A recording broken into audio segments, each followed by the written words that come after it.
খুব ভাল লক্ষণ। আজি গণতন্ত্ৰৰ এই প্ৰধান এটা দিন, আমাৰ কাৰণে অত্যন্ত পবিত্ৰ দিন। আৰু মই প্ৰথমতে সমূহ অসমবাসী ৰাইজক 35 নং নিউ গুৱাহাটীবাসী সমূহ ৰাইজক মই সেৱা জনাইছোঁ, শ্ৰদ্ধা জনাইছোঁ। আৰু প্ৰথমতে অনুৰোধ কৰিছোঁ যে দল মত নিৰ্বিশেষে, জাতি বৰ্ণ ধৰ্ম নিৰ্বিশেষে গণতন্ত্ৰৰ আজি যি প্ৰধান এই দিনটো সকলোৱে যাতে নিজৰ ভোটাধিকাৰ সাব্যস্ত কৰে। এই ভোটাধিকাৰৰ জৰিয়তে তেওঁলোকে আমাৰ যিটো ডিচিশ্যন মেকিং প্ৰচেছ, সিদ্ধান্ত গ্ৰহণৰ আমাৰ যিটো পদ্ধতি, এই সিদ্ধান্ত গ্ৰহণৰ পদ্ধতিত তেওঁলোকে নিজকে এজন শ্বেয়াৰ হোল্ডাৰ কৰিব পাৰে, নিজকে এজন অংশগ্ৰহী হিচাপে পৰিগণিত হ'ব পাৰে। মই কাৰণে প্ৰথমতে দলমত নিৰ্বিশেষে মই সকলোকে ভোটদান সাব্যস্ত কৰিবৰ বাবে মই অনুৰোধ জনাইছোঁ আৰু আশা কৰিছোঁ এই ভোট এইবাৰ উন্নয়নৰ স্বাৰ্থত হ'ব, এই ভোট খিলঞ্জীয়াৰ স্বাৰ্থত হ'ব।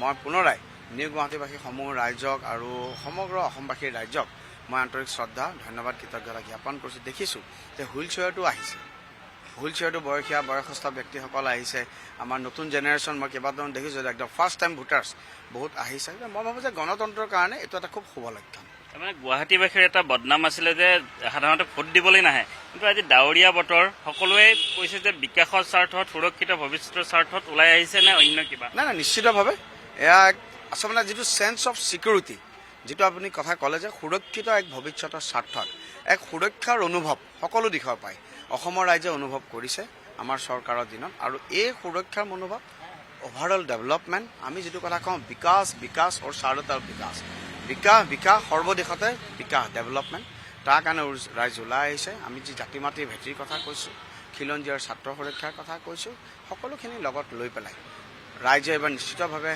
ওলাই আহিছে। মই আশা কৰিম অলপ বৰষুণটো নোহোৱাহেঁতেন ভোটিং পাৰ্চেণ্টেজটো আৰু বাঢ়িলেহেঁতেন, কিন্তু নিশ্চিতভাৱে ৰাইজ আকৌ ওলাই আহিছে। মই দীঘল কিউ দেখিছোঁ।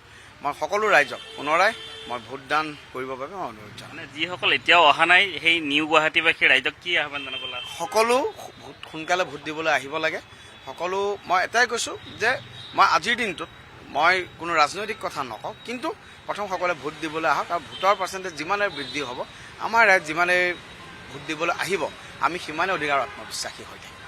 বিজয় নিশ্চিতভাৱে বিজয় বহুত দিন আগতে মই খুব বিনয়ীভাৱে কৈছোঁ, এইটো কথা কোনো মই ৰাইজে ভাবিব নালাগে যে মই কিবা অহংকাৰ কৰি কৈছোঁ, খুব বিনয়ীভাৱে কৈছোঁ।